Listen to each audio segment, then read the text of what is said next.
yesterday I'm watching this video and it says the title of the video is Eckart Tolle is Wrong by Jordan Peterson. Now, for those in the know, that's funny. Like, I can't think of anybody that would benefit more from Eckart Tolle's work than Jordan Peterson. He's being interviewed on like Ice Coffee Morning Hour clips or something like that. One of the guys starts talking about Eckart Tolle and how Eckart Tolle's two books were probably the greatest books for his life, the tools to change your life that he's ever read. And so he's talking to Jordan Peterson. He's like, so what do you think about Eckart Tolle? Here, I'll play it.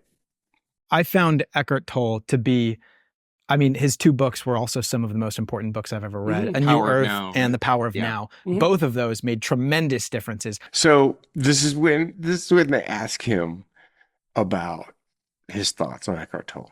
What are your thoughts on Eckart Tolle? I don't know enough about him really to comment in depth. Then just stop. Don't say anything else. But Jordan, dude, he can't stop. He's got to show how intelligent he is. I mean, Eckart Tolle is part of that 1960s humanist movement, essentially. And like fundamentally, the humanists were wrong. So that would go along with, say, conceptions like self-actualization. That would be Abraham Maslow. And Eckart Tolle has nothing to do with self-actualization. Anyway, I don't know why. Like this, I don't know. I think it's funny. What did Carl Rogers describe it as? Something like the fully functional person, the person whose actions are commensurate with their utterances, who's transparent to themselves and others, who communicates in a manner that's striving to bring themselves and other people upward. If you can go to college and take these classes and read these books, then you're like, oh, man, this guy's like, he's so smart. Like he's like, this guy's amazing. He's like this intellectual guru. But it's all within a humanist framework, and it's that in the final analysis, that's it's weak. It can't withstand ideological assault with any degree of resistance. That dude, like as soon as I was watching it, I was like, it reminded me of the Hopi prophecy, and it talks about that mankind is going to take two paths, and one of those paths is going to lead to this long, peaceful future. The other path is going to lead to destruction.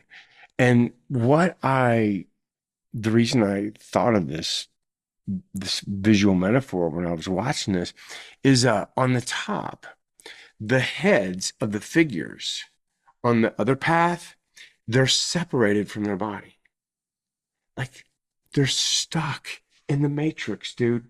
They're like, they cannot get out of this matrix of the mind when you have, when this is the other road, like right here. Now, don't get me wrong. When I was back in college, and if I would have had him as a professor in one of my classes, I would have been stoked. I would have been so impressed. He would have changed my life because I had professors like that. But when it comes to living a life where you feel relaxed, you have an inner peace, you feel connected to the world, you feel like the world has your back, he is not a master at that. He's a masturbator at inner peace. If you're taking prescribed antidepressant medicine, you should read this book. Okay, or you should read this book. There is a possibility that if you use this in your life, you will not need to take antidepressant medicine. I was talking to this young guy, and he said, hey man, Jordan Peterson, you know who he is? Like, you should really, like, yeah, man, he's got this massive following and he's really doing some really good things. I think you would like him. And like one of the first videos I've seen is him and his daughter, and they're being interviewed. And like I'm like, is this an advertisement for antidepressant medicine? And we're just like praising the benefits of, this medicine or this antidepressant medicine. And then as the interview goes on, and he starts talking about how unbelievably depressed and suicidal he has been throughout his life. And then the guy's like, hey, man, like, is this the same time you're taking all this medicine? And he's like, yeah. He goes, but if I wasn't, who knows what would have happened? For some reason, this antidepressant medicine is my pet peeve. This is a hill that I have to stand on. The amount of antidepressant medicine prescribed for teenage girls went up 127% in 1 year. I don't know.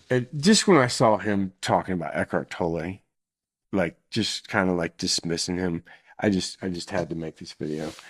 And then I also, ironically, I like Billy Carson. You know Billy Carson, Forbidden Knowledge? I just personally believe that Jesus was an amazing human being.